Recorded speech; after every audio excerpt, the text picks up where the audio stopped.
Foli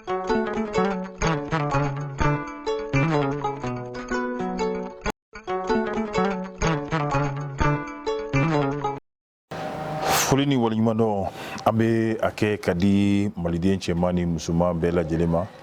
Ni ye an sigilen ye an ka laadalasigi kɔnɔna la, laadalasigi min ni o de ye gafe kunnafoni ye. Gafe kunnafoni min ni kalimu karamɔgɔw olu b'o o tɛgɛnɔbila min bɛ kɛ faransikan na,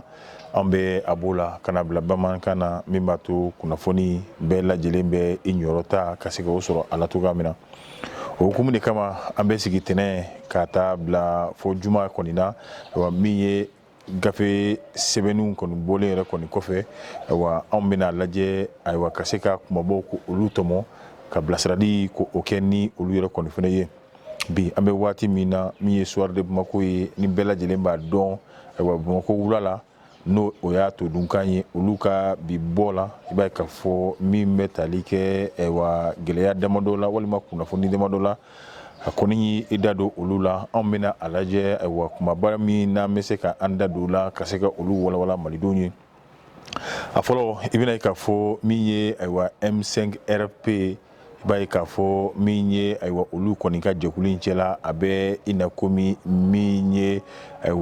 bo cira bugurijɛ la, bari ka d'a kan an bɛ waati min na tɔndenw olu yɛrɛ t'a la ka ɲɔgɔn yɛrɛ kan yɛrɛ kɔni fɔ bilen, min ye gɛlɛya belebele o kɔni o b'u ni ɲɔgɔn cɛ nin waati in na, fo o nana kɛ sababu yɛrɛ kɔni fana ye min ye maa caman olu yɛrɛ kɔni sisipana fan caman yɛrɛ kɔni fana fɛ. I b'a ye k'a fɔ ni an y'an da b'o fana la min bɛ tali kɛ kɛrɛnkɛrɛnnenya la Mali kuranko, min bɛ tali kɛ Asani Sidibe ni ale ye CNT n'o ye wasabulon kɔnɔna ye, o maa don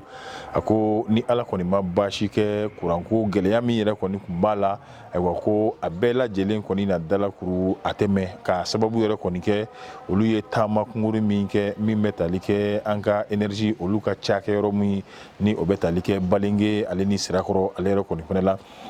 An bɛna an da don fana la k'o walawala, nka ka a bɛɛ fara ɲɔgɔn kan tuguni min ye kumabaw la dɔ ye o de ye Imam Mamudu Diko, a kɔni ye min ye laseli kɛ, laseli min n'a kɛra jakunkurunin kɔnɔna la, a kɔni ye a jira k'a fɔ ko a ka segini a tɛ waati jan bɔ bilen, bari fari o kɔni o jora ale kɔni na segin ka na a faso yɛrɛ kɔni fana la.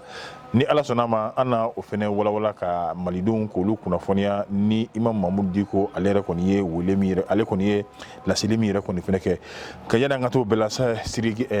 Adama, foli ni waleɲumandɔn an b'a kɛ ka ɲɛsin kanuba bɛɛ lajɛlen ma, ka daminɛ Mali kɔnɔ fɔ Mali kɔ kan, maa o maa de bi sɔgɔna an bɛ bɛɛ fo. Kalilu Senpara Universel Media ale de ye an kɔkɔrɔma donbaa ye, tulu min bɛ n'a bɛ wele ko Super GT, i b'a ye k'a fɔ a bɛ maa ka motɛri k'a simaya, k'i ka bolimafɛn min ye a kɛ kura yɛrɛ, min ye ka a simaya, min ye ka se ka a kan yɛrɛ kɔni ja, i b'a fɔ bolimafɛn kura de kɔni b'i bolo, tulu min n'a tɛ tigɛ joona, tulu min ni a bɛ kɛ sababu yɛrɛ kɔni fana ye minnu ka motɛriw bɛ sisiba bɔ la, ka se ka o yɛrɛ kɔni ko o nɔgɔya pewu. O fana tɛmɛnen kɔfɛ établissement Mohamed Senpara olu nana ni ji lavila ni lavariya ye, ji min ni a bɛ nɛnkun yɛrɛ ka se ka o timiya ka farikolo ko o yɛrɛ kɔni ko o kɛnɛya, i b'a ye k'a fɔ o de ye ji lavila ale ni ji lavariya kɔni fana ye a goyavu ka taa bila anana min ye a orange ye, olu kɔni bɛɛ lajɛlen b'a la. Établissement Mohamed Senpara min ni ale yɛrɛ kɔni dalen bɛ Bamakɔ an fɛ yan nɔ Gulon na.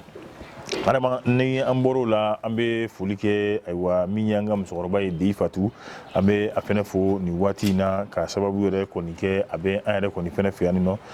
min ye Deyi Fatu an y'a fɔ cogoya min na a bɛ an fɛ yan nɔ, an ka foli bɛ a ye, an ka musokɔrɔba don fo ka taa bila le grand frère national Babakan Faransi, an bɛ ale yɛrɛ kɔni fɛnɛ fo nin waati in na. N'an ye foli kɛ nin nɔ an bɛ foli kɛ Alu Konate Bamakɔkura, an bɛ o fɛnɛ fo ka Bamakɔkura cɛ ni muso bɛɛ lajɛlen fo,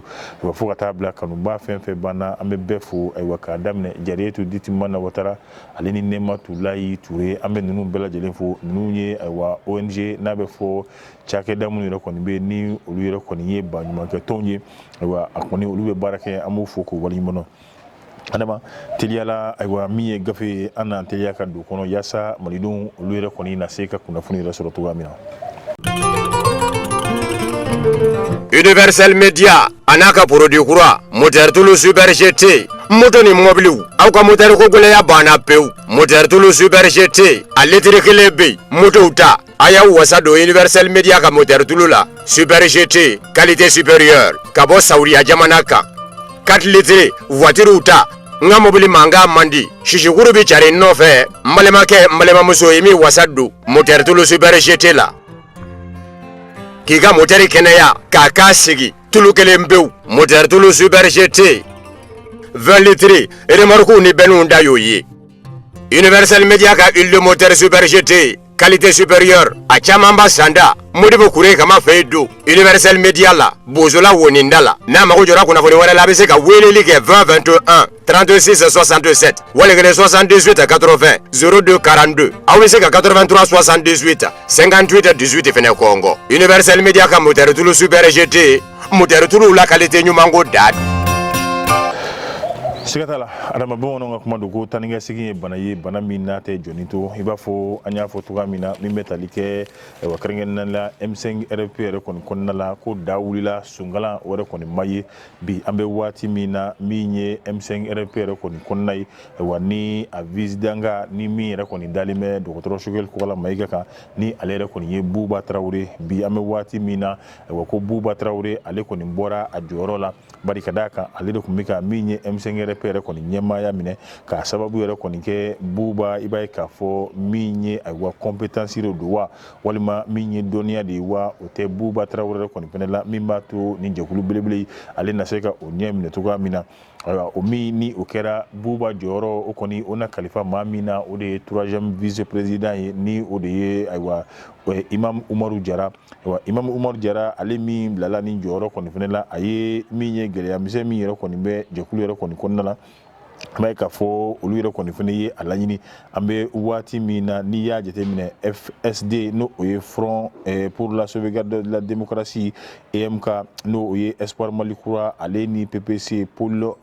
politique du consensus pour tabla aywa jeunesse M5 alere kon konnala plateforme chama ni oye MPJ faso yele ni oye mouvement patriotique pour la justice wa olu konye tegeno blami yere konike awa uye ayira ka fo aywa mi metalike oluka tombilibili mi re kon fene no ye M5 RPR kon fene ye aywa ni oluka layini re kon ye krenkena la fanga mi re kon be kaseka okokoroma re kon fene do bay ka fo uka la jemi kera ka beni aywa février kalo kle muga ani flare kon fene ye bay ka fo ali ni fintigila ka olutara kata la jein aminye aminon ko lu be la jere kon fene aywa chekabo aywa olu re kon ka cheju re kon konnala ka sababu ke Boubacar Ka Traoré ale kon ka laini bilibile ko ni fena yoyi omi ni ore ko ni ku jate re ko ni mela ba ka fo ma chama munu ni olu re ko ni ku be kenen yere ko ni fene ka na beti joje kulu wulum vlana olu bela jelenga tondu yere ko ni ku be no oye AR Mali Cap pour la coordination des jeunesse EMK FSD MPJ aleni PPC wa olu koniye aywa kumbe kenenka nga miye jokulu nani CDTM fokata la coordination des femmes aleni Foski wa olu koni CMA Foski ani RPR olu re koni CMA ka kenere koni fenesoro bi ibay ka fo mi metalike la ini chamana u koniye udadu ulula miye Buba Ka Traoré wani alere koni kuye nyema danga re koni feneye ka beni alere koni ka minye aywa adoni fokata bla asere konite ale koni fenela miye kaseka jekulu yere koni fene mara o mi ni o hakilina nana olula oluye alayini ka Buba Ka Traoré ka lebo ajoro koni fenela boli min kera joro la ibay ka fo odi koni mabbe Buba re koni fenema wa minye Umaru aywa imami ale koni blala onola bari ale koni ye aywa minye adanga re koni fene ye o minni o re koni kera ibay ka fo fanfla bela jelen koni fene fe wa nyogen ale ni nyogon suspend o koni anyo oye minye M5 RP oluka ni déclaration re koni konnala wa o bayira ka fo minye kele belebele o koni o daile ne koni fle M5 RP ale tondu olu demare kon ni nyonje jakulu mi ni olu yere kon ka laini te foye mi mato aywa anga jamana do na seka fra no kon fene ka kaseka ke de me fene yi kanyashi anga chamanchi la fonga re kon fene ma ngabi ambe wati mi na ibay ka fo olu yere kon yere dema olu be ni ngana fen wore ta nyon kama mi ni oni bamuru yere kon te kelenye ngabi ambe wati mi na to kalama eko o dalen bɛ M5RP a tɔnden fo ka taa se a ɲɛmaaw yɛrɛ kɔni fɛnɛ olu yɛrɛ kɔni bɛɛ lajɛlen kɔni tɛgɛ kɔnɔ donc min ye Muntaka Tali ye b'a ye k'a fɔ n'ale gɛnna fan dɔ kɔni fɛnɛ fɛ i bɛna ye k'a fɔ jɛkulu fan wɛrɛ fɛ i b'a ye k'a fɔ min ye dɔgɔtɔrɔ mun ye Imam Umaru Jara wa ale yɛrɛ kɔni fɛnɛ bɛ sariya wɛrɛ ta min bɛ ka ɲɛsin maa wɛrɛ fɛnɛ ma ka se ka olu yɛrɛ kɔni fɛnɛ ka baara bɛɛ lajɛlen ko o ɲɔngiri olu ka nin jɛkulu yɛrɛ kɔni kɔnɔna la ka yira k'a fɔ u mana taa diɲɛ fan o fan u mana baara o baara kɛ k'i ka d'a la k'a fɔ o baara o kɔni o tɛ ka kɛ ni olu yɛrɛ kɔni ka jɛkulu yɛrɛ kɔni tɔgɔ ye wa i b'a ye k'a fɔ o maaw ye jɔn ye Ibrahim Sila ni ale ye FSD fo ka taa bila min ye Jamel Bitar ni ale yɛrɛ kɔni fɛnɛ ye PPC mamuru ye Zumana Jabeta wa fo ale fɛnɛ ye ayiwa fo ka taa bila PPC mamuru do Ismail Kamara fɛnɛ ye PPC mamuru ye Seydou Jakite ni a b'a wele ko Soudanais ale fɛnɛ ye CAP o kɔni maa ye Tayiru Diko ale ye CAP maa ye Abubakar Dafe ale ye CNT yɛrɛ kɔni maa ye Ibrahim Traoré di Jack Bauer wa i b'a ye k'a fɔ coordination des jeunesse Cɛmɔgɔ Mayiga coordination des jeunesse Cɛmɔgɔ Mayiga ale fɛnɛ ye EMK maa ye Aliou Sangare EMK maa ye wa Kuma Yaresi ale fɛnɛ ye min bɛ tali kɛ EMK maa ye a yira k'a fɔ ni maa kofɔlen ninnu ko olu yɛrɛ kɔni tɛ kuma fan si bilen min ye ayiwa M5RP olu yɛrɛ kɔni fɛnɛ tɔgɔ la an bɛ waati min na fo ka taa fɔ ko sariya kura wɛrɛ o yɛrɛ kɔni o fɛnɛ nana Fasili a sɛbɛnna min ye Laya Jara fɛ an y'a salo ka bɔ Soir de Bamako ale kɔnɔna la Adama halisa an na to o Soir de Bamako kelen ale hukumu yɛrɛ kɔni kɔnɔna la ayiwa kɛrɛnkɛrɛnnenya la min ye ayiwa Imam Mamudu Diko ni ale yɛrɛ kɔni kun taale furakɛla Aligérie jamana yɛrɛ kɔni fɛnɛ kan Imam Mamudu Diko ayiwa ale taara Aligérie furakɛli yɛrɛ kɔni na ka bɛn ni waati min ye a kɛra sababu yɛrɛ kɔni fɛnɛ ye fɔɲɔgɔnkɔ caman o donna Mali ale ni Aligérie yɛrɛ kɔni ɲɔgɔn cɛ bari Imam Mamudu Diko ale ka taali ni min ye ayiwa jamana jugu dɔw ka taali kɔni bɛnna waati ma ayiwa i b'a ye k'a fɔ min ye ayiwa hakilina kelen de don wa walima min ye laɲini yɛrɛ kɔni kun y'o ye wa walima Imam Mamudu Diko ale kun taara min ye a ka furakɛli ani Aligérie jamana ɲɛma ko o ye misiri belebele dɔ dayɛlɛ a b'a fɛ misiri a ka kɛ yɔrɔ ye yɔrɔ min n'a na silamɛw fo ka taa se bɛn yɛrɛ kɔni fɛnɛ ma o kuma nafɔ yɔrɔ min kɔni na n'a ma ja Mali ye Aligérie sigi a ka ja Mali ye Aligérie sigi ɲɔgɔn jamana ye ayiwa o ka laɲini kɛra ka se ka Mali karamɔgɔ belebele dɔ kɔni sɔrɔ min ni o fɛnɛ bɛ i hakilina yɛrɛ kɔni di misiri fo ka taa se laɲini min yɛrɛ kɔni bɛ a kɔnɔ o kɛra sababu ye Imam Mamudu Diko ale yɛrɛ kɔni y'i yɛrɛ sɔrɔ Aligérie wa fo ka taa se a ka furakɛli yɛrɛ kɔni fɛnɛ ma wa i b'a ye k'a fɔ o min ni o kɛra wa min ye kuma ɲɔgɔnya min kun bɛ Mali ani a den minnu kun bɛ ɲini ka ba la olu yɛrɛ kɔni ni ɲɔgɔn cɛ hali n'o y'a sɔrɔ a kun tɛ sen jɔnjɔn yɛrɛ kɔni fɛnɛ kan wa i b'a ye Imam Mamudu Diko ale ka taali min kɛra ka bɛn n'o waati yɛrɛ kɔni fɛnɛ ye o kɛra jalaki ye min n'a taara ka ɲɛsin Imam Mamudu Diko ma o de kɛra sababu yɛrɛ kɔni fɛnɛ ye Mali ale ni Aligérie bɛɛ lajɛlen kɔni ye lasigidenw wele ka se ka tiɲɛ min b'u bolo ka se ka o fu yɛrɛ kɔni fɛnɛ ɲina min ye minisiri min ka baara bɛnnen bɛ Mali ani jamana cɛ ko ɲɛw ɲɛnaboli yɛrɛ kɔni fɛnɛ ma ale ka laseli kɔnɔna la i b'a ye k'a fɔ Imam Mamudu Diko ale kɔni y'a ye k'a fɔ ko kan bɛ ale de ma o min ni o kɛra Imam Mamudu Diko ale kɔni fɛnɛ ye video min n'a kɛra k'a to ayiwa dɔgɔtɔrɔso yɛrɛ kɔni fɛnɛ la a ye a yira k'a fɔ maa dɔw bɛ olu b'a fɛ ka ale ni fanga yɛrɛ kɔni ko olu kɔ don ɲɔgɔn na ko fanga min yɛrɛ kɔni tɛ fanga mɛnta ye bilen ayiwa a ko maa dɔw yɛrɛ kɔni bɛ yen nɔ olu yɛrɛ ale kɛ ayiwa min ye sana yɛlɛ bere ye ayiwa min ye k'u mago ka se ka olu yɛrɛ kɔni dilan n'ale a ko o kɔni o ɲɔgɔnna si wɛrɛ kɔni o tɛna kɛ bilen a ko min ye ale ka jamana ye ale tɛ o janfa maa si yɛrɛ kɔni dengili ye n'ale y'a ka jamana janfa e ko ale nata min jamana wɛrɛ kɔni tɛ ale yɛrɛ kɔni fɛnɛ fɛ nka nin min ni o kɛra kabini nin waati yɛrɛ kɔni fɛnɛ la Imam Mamudu Diko ka laseli a ka tɔndenw yɛrɛ kɔni kun nisɔndiyara ayiwa olu yɛrɛ kɔni kun hakili la o dugusɛjɛ bɛɛ Imam Mamudu Diko a na avion ta ka na Mali yɛrɛ kɔni kɔnɔ nka a ma kɛ nin kɛcogoya kɔni fɛnɛ la ayiwa min ye kunu ye an kɔni ye jaw ye diɲɛ donna sira kuraw fɛ minnu ni o bɛ tali kɛ Imam Mamudu Diko la a ko kɛnɛya baaraw olu bɛɛ lajɛlen kɔni sabatira ni Ala ma baasi kɛ donna nataw la ayiwa ale yɛrɛ kɔni n'a ka pankuru ta ka na anw ka jamana kɔnɔ nka bi an bɛ waati min na maa caman yɛrɛ yɛrɛ kɔni b'a la ka i yɛrɛ kɔni ɲininka ayiwa mun de y'a to Imam Mamudu Diko a tɛ ka se ka segin ka na anw ka jamana yɛrɛ kɔni kɔnɔ walima a sirannen de don wa walima a b'a kunna ko ni a nana don min na min ye fanga tigilamɔgɔw ye olu yɛrɛ kɔni fana na se ka ale yɛrɛ kɔni minɛ wa walima nin ye Imam Mamudu Diko nin y'a taalen nin ye kɔsɔ wa maliden caman b'a la ka i yɛrɛ kɔni ɲininka o la Fasiri sɛbɛnna Mayimuna Dunbiya fɛ an ye min bɔ Soir de Bamako ale yɛrɛ kɔni kɔnɔna la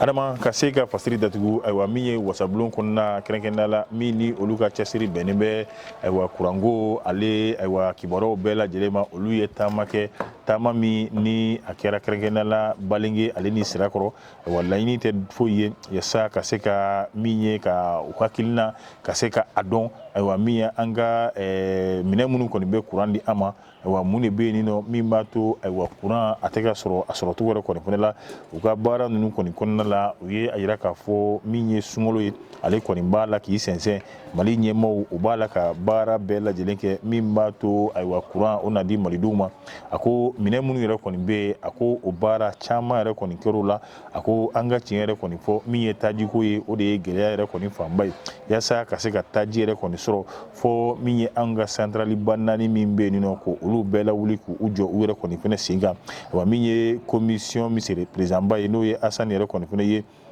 a kɔni ye a yira k'a fɔ bi an bɛ waati min na o santarali naani yasa ka se ka olu yɛrɛ kɔni lawuli ko diɲɛ don o don jamana fa ka miliyari 1 ani miliyɔn 300 ɲɔgɔnna si min n'a bɛ t'i jɔ miliyari 40 yɛrɛ kɔni fana la kalo yɛrɛ kɔni fana la nka min ye kɛrɛnkɛrɛnnenya la jamana ɲɛma Kolonɛli Asimi Goyita ayiwa ale kɔni ye a yira k'a fɔ ko ka se ka fɛɛrɛ na suguya bɛɛ lajɛlen kɛ ayiwa min b'a to santarali ninnu bɛɛ lajɛlen kɔni na wuli ka jɔ u sen kan ayiwa yasa ka se ka taji k'a di malidenw yɛrɛ kɔni fana ma o kama Asani ale kɔni y'a yira k'a fɔ min ye baara kɔni ye ko donna nataw la ayiwa hali waati jan yɛrɛ kɔni tɛ ni kurantigɛ n'a ma nɔgɔya 100 o 100 80 ɲɔgɔnna si la ko a na nɔgɔya 100 o 100 ayiwa ko a na ban pepewu yɛrɛ kɔni fɛnɛ hali n'o y'a sɔrɔ anw bɛ waati min na kuran kɔni tigɛlen bɛ anw yɛrɛ kɔni fɛnɛ fɛ yan nɔ nka nin kɔni kɛra min ye honorable Asani Sidibe ale yɛrɛ kɔni ka kumafɔlen u ka tɛmɛli yɛrɛ kɔni fɛnɛ la an ka min ye